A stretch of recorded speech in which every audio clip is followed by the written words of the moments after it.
Hello दोस्तों, option buying series की एक और वीडियो में आप लोगों का स्वागत है। दोस्तों, ट्रेडिंग साइकोलॉजी के ऊपर मैं वीडियो डालने वाला था। वीडियो लगभग तैयार है, लेकिन सिर्फ उसको एडिटिंग करना बाकी है, तो वो वीडियो बहुत जल्दी आ जाएगी। लेकिन उसके पहले मैं एक और वीडियो लेकर के आया हूँ। इस वीडियो में मैं ये बताने वाला हूँ आप लोगों को कि हमें ऑप्शन ट्रेडिंग के अंदर जब हम ऑप्शन बाय करते हैं तो हम एंट्री कैसे कर सकते हैं, टारगेट कैसे फॉलो करना है और स्टॉप लॉस कैसे लगाना है। बहुत सारे लोगों का ये भी कहना है कि सर कैंडल कैसे काम करती है वो भी बताओ। कुछ लोग का ये कहना है कि सर टारगेट कितना प्लान करें, स्टॉप लॉस कैसे फॉलो करें, कुछ समझ में आ नहीं रहा है। तो इसलिए मैंने ये वीडियो पहले बना रहा हूँ मैं, और इस वीडियो को पहले अपलोड कर रहा हूँ। तो इस वीडियो के अंदर मैं एक तो एंट्री कैसे करनी है, स्टॉप लॉस कैसे फॉलो करना है, टारगेट कितना प्लान कर सकते हैं, और उसके अलावा मैं आप लोगों को बताने वाला हूँ कि चार्ट में हम लोग लेवल कैसे फाइंड कर सकते हैं, किस लेवल से बैंक निफ्टी मूव करना चालू करेगा या कोई दूसरा इंडेक्स मूव करना चालू करेगा और कहाँ तक जा सकता है। तो दोस्तों, बने रहे वीडियो में शुरू से एंड तक। वीडियो को स्किप करके मत देखना, वीडियो पूरा देखना, तभी आप लोगों को समझ में आएगा। तो दोस्तों, ये 5 मिनट का चार्ट टाइम फ्रेम है और मैं लगभग सारे ट्रेड 5 मिनट के चार्ट पे ही लेता हूँ, क्योंकि 5 मिनट का जो चार्ट है वो समझ में जल्दी आ जाता है और इसमें इतना वॉलेटाइल भी नहीं रहता है। 1 मिनट या 3 मिनट का जो चार्ट होता है उसमें वॉलेटिलिटी बहुत ज़्यादा दिखती है, और 15 मिनट का जो चार्ट है उसमें बहुत देर तक एक ही कैंडल बनती रहती है, तो उसमें कुछ समझ में आता नहीं है। तो 15 मिनट का चार्ट मैं देखता ज़रूर हूँ, डेली चार्ट भी देखता हूँ, 15 मिनट भी देखता हूँ, 1 आवर भी देखता हूँ, लेकिन अलग अलग लेवल के हिसाब से मैं चार्ट देखता हूँ कि जब मुझे कोई बड़ा मूव फाइंड करना होता है कि भाई बैंक निफ्टी में 500 से 1000 पॉइंट का मूवमेंट किस तरह से आ सकता है या आने वाला है, तो मैं 1 आवर या 1 डे टाइम फ्रेम का चार्ट देखता हूँ। और अगर 200 से 300 पॉइंट का अगर मूवमेंट कैप्चर करना हो तो 15 मिनट का चार्ट देखता हूँ, और 100 से 150 पॉइंट का मूवमेंट अगर कैप्चर करना हो तो 5 मिनट का चार्ट बहुत इजी है। और ऑप्शन बायर के लिए 5 मिनट का चार्ट ही यूज़ करना चाहिए, क्योंकि ऑप्शन बाइंग में हमें अगर बैंक निफ्टी में 100 से 150 पॉइंट का मूवमेंट अगर इंडेक्स का मिल गया तो हमारा ऑप्शन 70 से 80 पॉइंट बढ़ जाएगा, और इतना ही प्रॉफिट चाहिए, उससे ज़्यादा प्रॉफिट के लालच हमें नहीं करना चाहिए। तो दोस्तों, ये आज का ही चार्ट है, आज का ही है ये बैंक निफ्टी का। आज 31 मई है, 31 मई 2024 का आज ये चार्ट है। तो इसमें आप लोग ध्यान से देखो कि बैंक निफ्टी ओपन हुआ गैप अप, ठीक है। इस लेवल के आसपास bank Nifty gap up open होता है, इस लेवल के आसपास यहाँ पर ओपन हुआ, और ओपन होने के बाद ये 48,900 के आसपास ये ओपन हुआ, और ओपन होने के बाद ये इसने यहाँ का हाई लगाया 49,100 का इसने हाई लगाया, यानी कि 200 पॉइंट का इसने मूव नीचे से ऊपर जाने में किया। उसके बाद आप लोग ध्यान से देखना, यहाँ पर बैंक निफ्टी में कैंडल स्टिक पैटर्न बना हुआ है, गौर से देखना आप लोग इसको। यहाँ पर बैंक निफ्टी में 2 तरह के पैटर्न बने, ठीक है। एक तो ये जो पैटर्न जो हम बोलते हैं उसको बोलते हैं डबल टॉप पैटर्न या एम पैटर्न भी बोलते हैं। तो जब इसका ब्रेकडाउन हुआ नीचे की तरफ, तो इसका जो ये स्विंग है, इस स्विंग के नीचे जैसे ही बैंक निफ्टी ने ट्रेड करना स्टार्ट किया तो हम लोग डाउन साइड का ट्रेड ले सकते थे, और ये जो हाई है वो हाई हमारा स्टॉप लॉस के रूप में काम करता है, और उसके नीचे हम लोगों को एंट्री लेनी थी, और यहाँ से नीचे इसने बहुत अच्छा मूवमेंट दिया। सेकंड जो पैटर्न बना, दूसरा जो पैटर्न बना है वो बना कैंडल स्टिक पैटर्न बना है। वो कैंडल स्टिक पैटर्न भी आप लोग ध्यान से देखो। ये जो दोनों कैंडल आप लोगों को दिख रही हैं, एक ग्रीन कैंडल है और उसके बाद एक रेड कैंडल है। तो ये जो ग्रीन कैंडल है उसको रेड कैंडल ने पूरा इंगल्फ कर लिया है, यानी कि इस ग्रीन कैंडल के बाहर निकल गई है पूरी कैंडल। ग्रीन कैंडल का ना तो लो इसके नीचे है, ना इसका हाई इसके ऊपर है, तो इस कैंडल को पूरा इसने अपने अंदर समा लिया है। तो ये कैंडल, इसको हम बोलते हैं बेरिश इंगल्फिंग कैंडल बोलते हैं।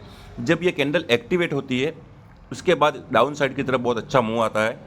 तो ये कैंडल के लिए 2 चीज़ें हमको फॉलो करनी है। फर्स्ट होती है कि बैंक निफ्टी में कम से कम 300 से 500 पॉइंट का मूवमेंट होना चाहिए ऊपर की तरफ।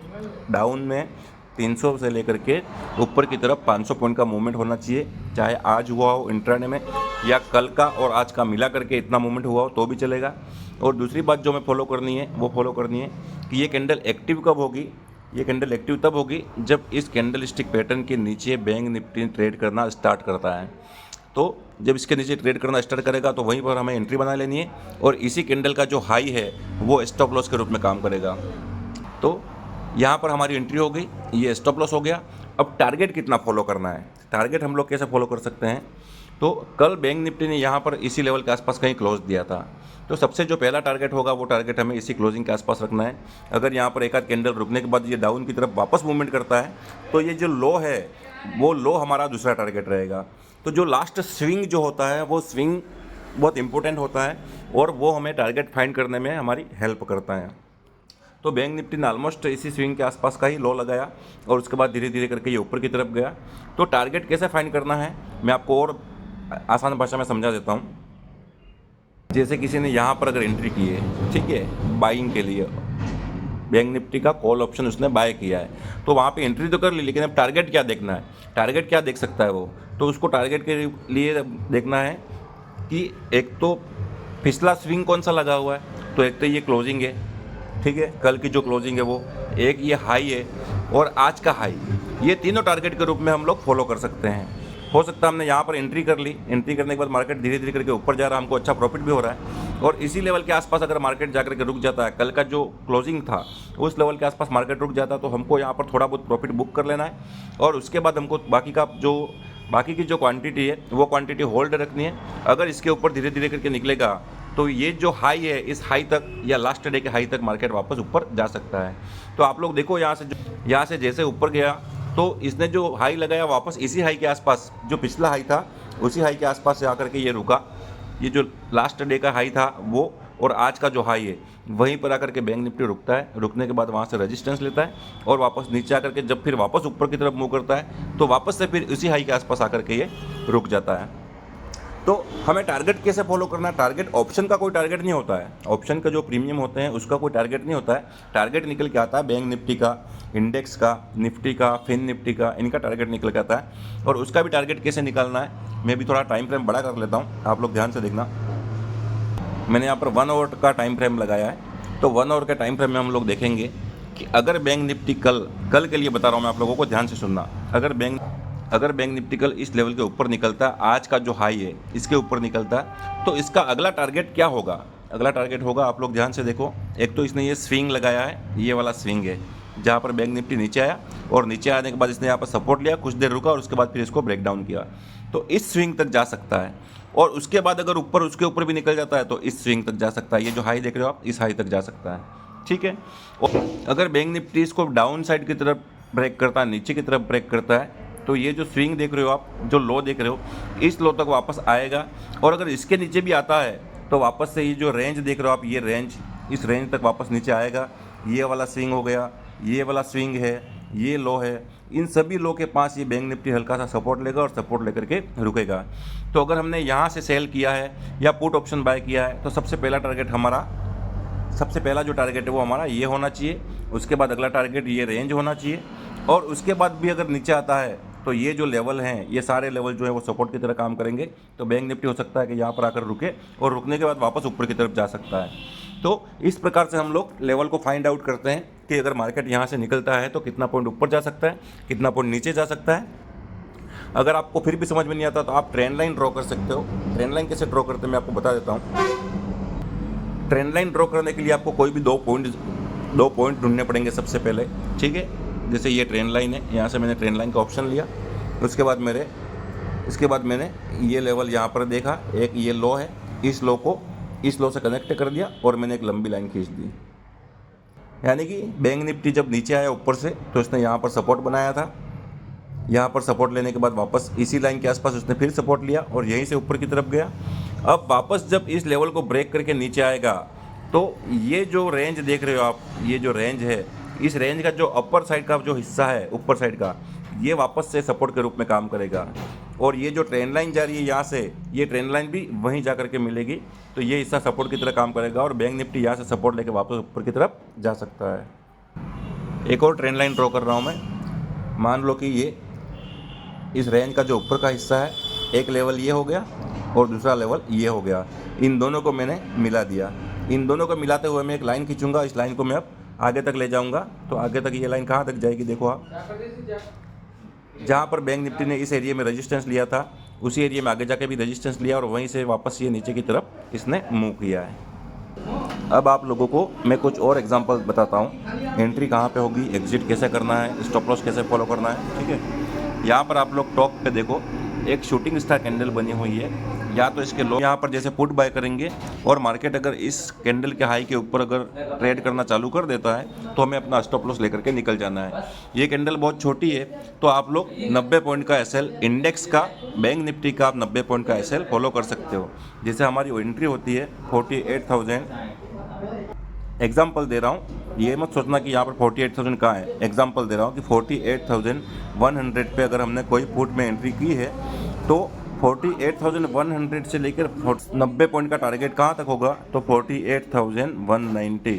तो 48,190 के ऊपर अगर ट्रेड करना, बैंक निफ्टी अगर इसके ऊपर ट्रेड करना स्टार्ट कर देता है 48,190 के ऊपर, तो हमें अपना एसएल लेकर के निकल जाना है।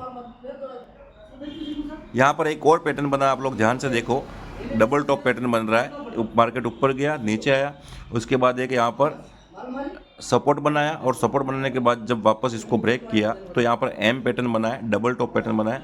तो जैसे ही इस सपोर्ट को ब्रेक करेगा, ये एम पैटर्न के नेक को जैसे ही ब्रेक करेगा, वहाँ से हम लोगों को डाउन साइड एंट्री करनी है। और स्टॉप लॉस हमें क्या फॉलो करना है, इस रेंज का जो ऊपर का हिस्सा है, जो टॉप का हिस्सा है, उसे हमको एसएल के रूप में फॉलो करना है। अगर हो सकता है मार्केट यहाँ पर ट्रेड करने के बाद धीरे धीरे करके ऊपर की तरफ निकल जाए, तो हम लोग यहाँ पर एसएल लेकर के निकल जाएंगे। अब टारगेट क्या प्लान करना है, यहाँ पर हमने एंट्री तो कर ली, टारगेट क्या प्लान करना है, तो आप लोग पीछे जा करके देख सकते हो पुराना स्विंग कहाँ पर है। यहाँ पर जो पुराना स्विंग बन रहा है वो बन रहा है उसी दिन के कैंडल, उसी दिन के मार्केट की ओपनिंग। ये जो ओपनिंग है और ये जो क्लोजिंग है, ये दोनों लेवल सपोर्ट के रूप में काम करेंगे। अगर मार्केट ऊपर से नीचे आएगा तो सबसे पहला टारगेट हमें यहाँ तक का लेना है, और उसके नीचे अगर आता है तो यहाँ तक हमें टारगेट रखना है। तो मार्केट एग्जैक्टली इसी लो के आसपास आया और यहाँ से वापस ऊपर की तरफ चला गया। तो इस प्रकार से हमें अपनी एंट्री और एग्जिट टारगेट, लास्ट जो स्विंग होता है, जो लास्ट स्विंग देखते हैं हम, या लास्ट जो स्विंग होता है, वो स्विंग हम लोग टारगेट के लिए फॉलो कर सकते हैं ऊपर या नीचे की तरफ में। ठीक है, कुछ और एग्जांपल बताता हूँ मैं आपको, ध्यान से देखो। यहाँ पर एक शूटिंग स्टार टाइप की कैंडल बनी हुई है। इसके लो के नीचे जैसे हम लोग एंट्री करेंगे तो ये जो कल की क्लोजिंग है, लास्ट डे की जो क्लोजिंग है, उस क्लोजिंग तक का हम लोगों को टारगेट रखना है। वहीं पर आकर के टारगेट मिला है। उसके बाद यहाँ पर एक बुलिश इंगल्फिंग कैंडल बनी है। इसके ऊपर जैसे ही एक्टिव होगी हम लोग एंट्री करेंगे तो इसी के लो का एसएल लगा करके हम लोग एंट्री कर सकते हैं। और यहाँ से वापस ये जो हाई है, उस हाई तक हम लोगों को टारगेट प्लान करना है। ठीक है, उसके बाद यहाँ पर ऊपर टॉप में वापस से एक शूटिंग स्टार कैंडल बनी है। उस कैंडल को हम जैसे ही उसके नीचे ब्रेक होगा हम एंट्री लेंगे, तो वापस से ये जो लो है, इसी लो तक हम लोगों को टारगेट प्लान करना है। उसके बाद यहाँ पर एक बुलिश इंगल्फिंग कैंडल बनी है, उसके ऊपर जैसे ही मार्केट निकलेगा हम लोगों को एंट्री करनी है। 70 से 90 पॉइंट का एसएल फॉलो करना है हम लोगों को बैंक निफ्टी का। और इसके ऊपर जैसे ही निकलेगा तो इस लेवल तक का जो लास्ट जो हाई है, उसी हाई का हम लोगों को टारगेट फॉलो करना है और 70 से 90 पॉइंट का एसएल फॉलो करना है। इसके बाद आप यहाँ पर देखोगे, ये बीच में कैंडल जो बनी हुई है, ये कैंडल डोजी कैंडल है। डोजी कैंडल जब ऊपर जाकर के बनती है टॉप पर तो रिवर्सल पैटर्न होता है। तो उस डोजी कैंडल के नीचे जैसे ही ट्रेड करना स्टार्ट होगा तो बैंक निफ्टी में वो कैंडल एक्टिव हो जाएगी और उसके नीचे हम लोग पुट बाय करेंगे और उसके हाई का हम लोग एसएल फॉलो करेंगे। उसके बाद जो लास्ट स्विंग जो भी है, जो लास्ट लो है, पिछला जो स्विंग है, वो स्विंग हम लोगों का टारगेट रहेगा। तो इस प्रकार से ये यहीं पर आकर के रुका है। अब हम लोग पीछे जाकर कुछ और एग्जांपल देखते हैं। तो एंट्री करने के लिए हम लोगों को कोई ना कोई लॉजिक होना ज़रूरी है, प्रॉपर एंट्री होनी चाहिए कि हम लोग एंट्री क्यों कर रहे हैं। क्योंकि अगर ऐसे ही कहीं पर भी हम एंट्री कर लेंगे तो स्टॉप लॉस होने ही होने। एंट्री का लॉजिक होना चाहिए, हम लोग एंट्री क्यों कर रहे हैं, एंट्री का कारण होना ज़रूरी है। कोई कैंडल स्टिक पैटर्न बना है, या कोई रेंज का ब्रेकडाउन हुआ है, या फिर कोई चार्ट पैटर्न बना है। तो यहाँ पर नीचे से ऊपर की तरफ एक बहुत अच्छा मूव करने के बाद बीच ऊपर जाकर टॉप पर एक डोजी कैंडल बनी है। जैसे ही ये कैंडल एक्टिव हुई हम लोग यहाँ पर एंट्री करेंगे, इसी के ऊपर का, उसी कैंडल के हाई का हम लोग एसएल प्लान करेंगे। और लास्ट जो स्विंग है, पिछला जो स्विंग है जहाँ पर मार्केट ने रेजिस्टेंस या सपोर्ट लिया है, वहाँ तक का हम लोगों का पहला टारगेट रहेगा। और उसके बाद नीचे जाता है तो धीरे धीरे हम उसको ट्रेल करते जाएंगे। यहाँ पर भी आप लोग देख सकते हो, नीचे से ऊपर अच्छा मूवमेंट करने के बाद एक डोजी कैंडल बनी। जैसे ही उसको ब्रेक किया, नीचे की तरफ मार्केट धीरे धीरे करके नीचे आया है। और पीछे जाएंगे हम लोग, और पीछे जा करके देखते हैं। अब हम लोग यहाँ पर देखेंगे, यहाँ पर एक हैमर कैंडल बनी हुई है। तो हैमर कैंडल जब एक्टिवेट होती है तो जैसे ही इसके ऊपर कोई कैंडल ट्रेड करना स्टार्ट करती है तो वैसे ही हम लोगों को वहाँ पर एंट्री करनी है। और इसी कैंडल का लो जो होगा वो एसएल के रूप में, इसी कैंडल का जो लो होगा वो एसएल के रूप में फॉलो करेंगे। और यहाँ से धीरे धीरे करके मार्केट में बहुत अच्छा अप मूव मिला। अब हमने यहाँ पर एंट्री की जैसे, ठीक है, तो हम लोगों को टारगेट क्या प्लान करना है। तो हम लोगों का जो टारगेट होगा वो टारगेट होगा, सबसे पहला टारगेट जो होगा वो पिछले डे का जो लो लगा है या जो क्लोजिंग है वो हम लोग टारगेट के रूप में रखेंगे। अगर वो नज़दीकी होगा तो लास्ट डे का जो स्विंग लगा है, जो हाई है या जो भी स्विंग, पिछला जो स्विंग है, जैसे ऊपर की तरफ जाना है, हमें ऊपर का ट्रेड लिया है तो लास्ट डे का जो हाई है वो स्विंग की तरह काम करेगा, लास्ट स्विंग की तरह, तो हमें वहाँ तक का टारगेट प्लान करना है। और अगर हमने डाउन साइड की तरह ट्रेड लिया है तो लास्ट डे का जो लो है या लास्ट जो स्विंग है वो हम लोगों को टारगेट की तरह रखना है। नहीं। अब यहाँ से मार्केट ने ऊपर जाकर के यहाँ क्लोज किया है, ठीक है। अगले दिन मार्केट गैप अप ओपन होता है। गैप अप ओपन होने के बाद जब वापस नीचे आता है तो इसकी जो क्लोजिंग है, लास्ट डे की क्लोजिंग, वहीं पर आकर ये रुकता है, सपोर्ट लेकर यहाँ से वापस ऊपर जाता है। उसके बाद हम फिर देखेंगे आगे, फिर गैप अप ओपन हुआ, लास्ट डे का जो क्लोजिंग है वहीं पर इसने सपोर्ट लिया और सपोर्ट लेने के बाद ये वापस ऊपर की तरफ गया। तो हम लोगों को जो एंट्री लेनी है तो एंट्री कहाँ पर लेनी है, कोई फिक्स हमारा कोई लॉजिक होगा, कोई पैटर्न बना होगा, कोई चार्ट पैटर्न होगा या कोई रेंज बनी होगी। जैसे कि यहाँ पर देखो आप, ये रेंज बनी है, आधा घंटा इसमें ट्रेड किया, 1 घंटा ट्रेड करने के बाद जैसे इसको ब्रेक डाउन किया नीचे की तरफ, तो नीचे की तरफ हम लोगों को बहुत अच्छा एक टारगेट मिला। तो इस प्रकार से कोई लॉजिक वाली एंट्री होनी चाहिए, बिना एंट्री, बिना लॉजिक के, बिना किसी पैटर्न के या बिना किसी प्रॉपर लेवल के आप लोग एंट्री मत किया करो। अगर आप कहीं पर भी एंट्री कर लोगे तो आपका एसएल हो जाएगा और आप लोग बहुत जल्दी से ट्रेड से निकल जाओगे। ट्रेड में लंबे समय तक आप रुक नहीं सकते हो। मान लो कि किसी व्यक्ति ने यहाँ पर एंट्री कर ली, यहाँ से जैसे धीरे धीरे करके मार्केट ऊपर की तरफ निकला और यहाँ पर किसी ने देखा कि मार्केट ऊपर की तरफ भी जा रहा है तो हम लोग यहाँ पर एंट्री कर लेते हैं, तो उन्होंने यहाँ पर एंट्री कर ली। अब उनको ये नहीं पता कि लास्ट डे की जो क्लोजिंग है या जो लास्ट डे का जो स्विंग है वो रेजिस्टेंस की तरह काम करेगा, क्योंकि हम नीचे से ऊपर की तरफ जा रहे हैं तो ये यहाँ पर रेजिस्टेंस लेगा, मार्केट यहाँ से वापस नीचे आ सकता है। तो यहाँ पर एंट्री ले लिया आप लोगों ने, आपको पता ही नहीं है, और बाद में आप जब देखोगे तो यहाँ से धीरे धीरे करके मार्केट नीचे आया और आप लोगों का यहाँ पर एसएल हो जाएगा। तो जब तक प्रॉपर एंट्री नहीं हो, प्रॉपर लेवल मैच नहीं हो, एंट्री का कोई लॉजिक नहीं हो, तब तक आप लोगों को इसमें एंट्री नहीं करनी है, क्योंकि ये ऑप्शन बाइंग है दोस्तों। ऑप्शन बाइंग में हम लोगों को टाइम का बहुत बड़ा इसमें रोल होता है। अगर हम लोगों ने सही ट्रेड नहीं लिया और 1-2 घंटे मार्केट उसी रेंज के अंदर रह गया तो हमारा ऑप्शन का प्राइस बहुत डिके हो जाएगा, ऑप्शन का प्राइस कम हो जाएगा। अगर किसी ने यहाँ पर पुट में एंट्री ली होगी तो मार्केट कम से कम 1 घंटे, 2 घंटे, 3 घंटे यहाँ पर इसी लेवल में ट्रेड करता रहा, और जब इस लेवल को ब्रेक किया होगा तो जब मार्केट यहाँ पहुँचा होगा तब इसका बाइंग कॉस्ट टू कॉस्ट आया होगा। हम लोगों को एंट्री ऐसी करनी है कि आधे घंटे के अंदर हम लोगों को हमारा टारगेट मिल जाए, और टारगेट मिल जाए उसके बाद आप लोग प्रॉफिट बुक करो। प्रॉफिट टाइम पर बुक करना ज़रूरी है। ऑप्शन बाइंग में अगर आप लोग प्रॉफिट टाइम पर बुक नहीं करोगे तो वही ट्रेड वापस लॉस में जा सकता है। अब कोई व्यक्ति प्राइस एक्शन के हिसाब से ट्रेड करता है, प्राइस एक्शन कैसे काम करता है वो भी देख लो। जैसे यहाँ पर मार्केट ओपन हुआ, ओपन होने के बाद इसने एक हाई बनाया, हाई बना के वह नीचे आया और नीचे आके इस लो को ब्रेक किया बिना वापस इस ऊपर के हाई को इसने ब्रेक किया, तो यहीं पर हमारी एंट्री हो जाएगी। और जो पिछला लो है वो लो हम लोगों का एसएल के रूप में काम करेगा और ऊपर जहाँ तक भी जाएगा हम लोग इसको ट्रेल करते जाएंगे। जी, यहाँ पर मार्केट ओपन हुआ, इसने एक हाई लगाया, वापस जब नीचे आया तो इस लो को ब्रेक किए बिना यहीं से वापस ऊपर गया और इस हाई को ब्रेक कर दिया, तो यहाँ पर हमारी एंट्री हो जाएगी। और पिछला जो लो होगा, ये जो लो है वो हमारा एसएल के रूप में काम करेगा और ऊपर हम धीरे धीरे इसको ट्रेल करते जाएंगे जहाँ तक ये जाता है, और फिर हम लोग आधे घंटे 1 घंटे बाद प्रॉफिट बुक कर लेंगे।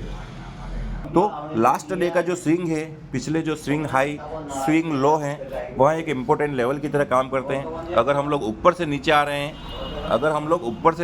हैं, तो वहाँ स्विंग जो लास्ट डे का जो स्विंग या हाई होगा वो सपोर्ट की तरह काम करेगा, और अगर हम नीचे से ऊपर जा रहे हैं तो लास्ट डे का जो स्विंग होगा या हाई या लो होगा वो रेजिस्टेंस के रूप में काम करेगा और मार्केट वहीं से वापस नीचे आएगा।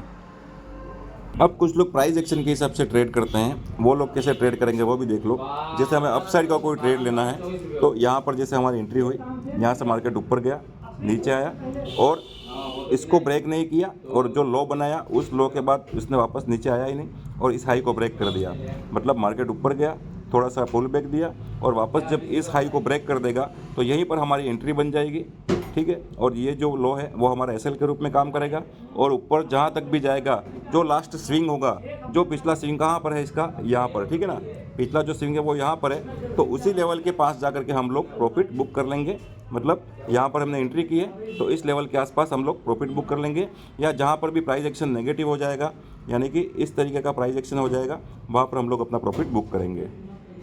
ये बड़े टाइम फ्रेम में है, छोटे टाइम फ्रेम में 5 मिनट के टाइम फ्रेम में भी आप लोग इसको फॉलो कर सकते हो।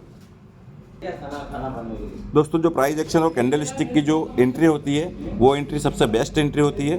उससे पहले आपको कोई भी इंडिकेटर एंट्री नहीं देगा। प्राइस एक्शन और कैंडल स्टिक फॉलो करो आप, उसके आधार पर जो आप एंट्री करोगे वो एंट्री सबसे पहले होगी और आप उसमें अच्छा प्रॉफिट बना सकते हो, बहुत देर तक ट्रेड को होल्ड कर सकते हो क्योंकि इसके टारगेट भी बड़े मिलेंगे। इंडिकेटर जो भी होते हैं वो सभी प्राइस एक्शन होने के बाद, कैंडल स्टिक पैटर्न फॉर्म हो जाने के बाद आपको एंट्री देंगे, तो वो एंट्री आपको लेट मिलेगी और उसमें आपको प्रॉफिट भी कम मिलेगा। लेकिन कैंडल स्टिक पैटर्न और प्राइस एक्शन आपको सबसे पहले एंट्री देते हैं, तो आप लोग ज़्यादा से ज़्यादा उसको फॉलो करो। तो दोस्तों ये हो गया एंट्री कहाँ करनी है, स्टॉप लॉस कैसे फॉलो करना है और टारगेट हमें कितना प्लान करना है। तो एंट्री हमें तभी करनी है जब कोई प्रॉपर लेवल मैच करे या कोई कैंडल स्टिक पैटर्न बने या कोई रेंज का ब्रेकआउट या ब्रेकडाउन हो, तभी हम लोगों को एंट्री करनी है। एसएल हमें लास्ट जो स्विंग होता है उसका एसएल फॉलो करना है, या बैंक निफ्टी का 90 पॉइंट का बैंक निफ्टी इंडेक्स का एसएल आप लोग फॉलो कर सकते हो किसी भी ट्रेड में। उससे बड़ा एसएल लेने की कोई ज़रूरत नहीं है। अगर स्टॉप लॉस बड़ा बनता है, जैसे कोई कैंडल बड़ी है और उसका हमें हाई या लो स्टॉप लॉस के रूप में फॉलो करना है, तो अगर बड़ा स्टॉप लॉस बनता है तो आप लोग क्वांटिटी कम कर दो। कम क्वांटिटी करोगे तो प्रॉफिट भले कम होगा, लेकिन अगर एसएल हो जाता है तो आपको लॉस भी कम होगा। और टारगेट मैंने आपको बता दिया है कि लास्ट जो स्विंग है, जो पिछला स्विंग है, वहाँ तक का आपको पहला टारगेट रखना है। अगर उसके ऊपर होल्ड करता है तो आप लोग उसको ट्रेल करके जा सकते हो। दोस्तों ट्रेडिंग साइकोलॉजी का वीडियो ऑलमोस्ट तैयार है, मैं उसे भी अपलोड कर दूंगा। लेकिन ग्रुप में बहुत सारे मैसेज आते रहते हैं कि सर एंट्री कहाँ करनी है, एग्जिट कहाँ करना, समझ में नहीं आता है, कितने पॉइंट का एसएल लेना है वो भी हमको पता नहीं चल रहा है। और सबसे बड़ी बात यह है, कल मुझे एक स्टूडेंट ने लिखा कि सर मैंने 80 रुपये पे एक पुट बाय किया था, वो 150 तक गया और वापस वो 40 रुपये तक आ गया। तो उस व्यक्ति ने प्रॉफिट बुक ही नहीं किया। अब 80 से वो 150 तक गया तो उनको प्रॉफिट बुक करना चाहिए। अगर मैंने पिछला जो रिस्क रिवार्ड का वीडियो बनाया है उस वीडियो को आप लोग गौर से जा करके देखो कि हम लोगों को 1:2 का रिस्क रिवार्ड फॉलो करना है। अगर हमारा 20 पॉइंट का स्टॉप लॉस है किसी ट्रेड में, सबसे पहली बात तो ये है कि एंट्री आपको तभी करनी है जब कोई लॉजिक हो, कोई पैटर्न बना हो या कोई एंट्री परफेक्ट हो। और एंट्री हो गई तो अगर आपका 20 पॉइंट का स्टॉप लॉस बन रहा है तो कम से कम 40 पॉइंट का आपको प्रॉफिट लेना है। अगर 40 पॉइंट का एसएल बन रहा है तो 80 पॉइंट का आपको प्रॉफिट लेना है। तो अगर आपने 80 रुपये पे कोई ट्रेड बाय किया है, 30 रुपये का स्टॉप लॉस है, तो 80 से जब वो 140 पर जाएगा तो 60 पॉइंट का प्रॉफिट आप लोगों को पहले बुक कर लेना है। कम से कम हाफ क्वांटिटी तो बुक कर ही लेनी है। उसके बाद बची हुई क्वांटिटी को आप ट्रेल करो, जहाँ तक जाता है वहाँ तक ट्रेल करो, और उसके बाद आपको लगे कि हाँ अब निकल जाना, प्रॉफिट कम हो रहा है, तो आप लोग उसको बुक कर सकते हो। इस वीडियो को पहले बनाने का रीज़न यही है कि कुछ लोग ग्रुप में लगातार मैसेज कर रहे थे कि सर एंट्री नहीं पता चल रही है, स्टॉप लॉस फॉलो नहीं कर पा रहे हैं, स्टॉप लॉस कितने पॉइंट का लेना है। कोई तो 50-50 पॉइंट का स्टॉप लॉस ले रहा है, कोई पूरा दिन ट्रेड को होल्ड करके रख रहा है। तो जो ट्रेड पहले प्रॉफिट में चल रहा था वही ट्रेड फिर वापस लॉस में जा रहा है। तो इसीलिए ये वीडियो मैं पहले अपलोड कर रहा हूँ ताकि आप लोग एंट्री सही तरीके से कर पाओ। दोस्तों ये ऑप्शन बाइंग है। ऑप्शन बाइंग में मैंने आपको पहले ही बताया कि अगर मार्केट 2-3 घंटे एक ही जगह पे रुका रहा तो मार्केट तो वहीं रहेगा, लेकिन आपका ऑप्शन का जो प्राइस है वो डीके होकर के 30 से 40 रुपये डीके हो जाएगा अगर 3 घंटे मार्केट उसी रेंज के अंदर रुका रहा। तो हम लोगों को ऐसी जगह पर एंट्री करनी है कि वहाँ से बैंक निफ्टी, फिन निफ्टी, कोई भी इंडेक्स जिसमें भी आप ट्रेड कर रहे हो वो इंडेक्स कम से कम 100 से 150 पॉइंट का फास्ट मूव जहाँ पर आने वाला हो, वहीं पर हम लोगों को एंट्री करनी है। वो हम कैसे फाइंड आउट करेंगे कि फास्ट मूव आने वाला है? वो कैंडल स्टिक पैटर्न के हिसाब से या रेंज के ब्रेकआउट के हिसाब से, या हम लोगों को ऐसी जगह एंट्री करनी है कि हम लोगों को पता हो कि हम लोग एंट्री क्यों कर रहे हैं, हमें स्टॉप लॉस कितना फॉलो करना है, हमें यहाँ से कितने पॉइंट का टारगेट मिल सकता है, तभी हम लोगों को एंट्री करनी है। तो अगर ऑप्शन बाय करते हो, तो अगर ऑप्शन बाइंग करते हो तो हमें कम से कम 100 से 150 पॉइंट का फास्ट मूवमेंट चाहिए। उसी मूवमेंट में हम लोगों को अपना प्रॉफिट बुक करके निकल जाना है। उसके बाद अगला ट्रेड कोई होगा हमारे लेवल के हिसाब से आएगा तो हम फिर प्लान करेंगे। बाकी अगर आप लोग 100 पॉइंट का प्रॉफिट देख रहे हो और वापस वो 100 पॉइंट का प्रॉफिट धीरे धीरे करके वापस 30 पॉइंट पे आ रहा है, तो भी आप लोग वेट करके बैठे हुए कि वापस 110 तक जाएगा, तो ये पॉसिबल नहीं है। कभी कभी ऐसा हो जाता है लेकिन हर दिन ये पॉसिबल नहीं है। तो आपको जब भी प्रॉफिट दिखे प्रॉफिट बुक कर लो दोस्तों।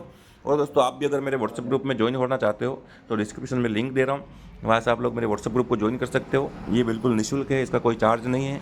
इसमें मैं निफ्टी, बैंक निफ्टी, फिन निफ्टी, इन सभी इंडेक्सेस के ऑप्शन के इंपॉर्टेंट लेवल प्रोवाइड करता हूँ, जिसके आधार पर आप लोग ट्रेड ले सकते हैं और अच्छा प्रॉफिट बना सकते हैं। दोस्तों अगर वीडियो पसंद आया हो तो वीडियो को लाइक करें, शेयर करें और कमेंट में मुझे बताएं कि आपको कौन से टॉपिक पर वीडियो चाहिए। मैं आपकी जितनी भी डिमांड है उन सबको पूरी करने की कोशिश करूंगा। और दोस्तों एक और रिक्वेस्ट कर रहा हूं कि आपके मिलने वाले जितना भी ट्रेडर कम्युनिटी है उन सबको मेरे वीडियोज़ को आप शेयर करो, उन लोगों को मेरी वीडियो के बारे में बताओ। मैं बहुत सिंपल भाषा में अच्छी तरीके से समझाने की कोशिश कर रहा हूँ और ऐसा नॉलेज देने की कोशिश कर रहा हूँ जो यूट्यूब पर अवेलेबल नहीं है, और है भी तो ऐसी भाषा में है जो आप लोगों को समझ में नहीं आएगी। तो मैं कम से कम समय में और अच्छी भाषा में आप लोगों को सरल भाषा में समझाने की कोशिश कर रहा हूँ। तो मेरे वीडियो को फॉलो करें और इसको शेयर करें और ज़्यादा से ज़्यादा लोगों को इसको बताएं। दोस्तों मेरे ऑप्शन बाइंग सीरीज़ की और भी वीडियो आने वाले हैं, तो अगर आप लोगों को उन सभी वीडियो का नोटिफिकेशन चाहिए तो मेरे चैनल को सब्सक्राइब कर दें। और कोई नया व्यक्ति इस वीडियो को देख रहा है तो उससे भी मैं रिक्वेस्ट कर रहा हूँ कि मेरे चैनल को सब्सक्राइब कर दें। दोस्तों आजकल यूट्यूब पर प्रमोशन भी चलते हैं कि अपने चैनल को सब्सक्राइब कर देते हैं, 1000 सब्सक्राइबर हो जाते हैं, 4000 घंटे वॉच टाइम हो जाता है। लेकिन मैं वो सब नहीं करना चाहता हूँ, क्योंकि मैं चाहता हूँ कि मेरे वीडियो उन लोगों तक पहुंचे जिन लोगों को इनकी ज़रूरत हो। जिन लोगों को मेरे वीडियो की ज़रूरत नहीं है, ऐसे सब्सक्राइबर हो भी जाएंगे तो मैं क्या करूंगा? कोई मतलब नहीं वीडियो बनाने का। पैसा कमाना उद्देश्य नहीं है। पैसा तो मैं कहीं और से भी कमा लूँगा, ट्रेडिंग करके भी कमा लूँगा, लेकिन मेरा जो उद्देश्य है वो उद्देश्य आप लोगों तक सही नॉलेज को पहुँचाना। तो दोस्तों चैनल को सब्सक्राइब करें। आज के लिए इतना ही, मिलते हैं अगले वीडियो में। धन्यवाद दोस्तों।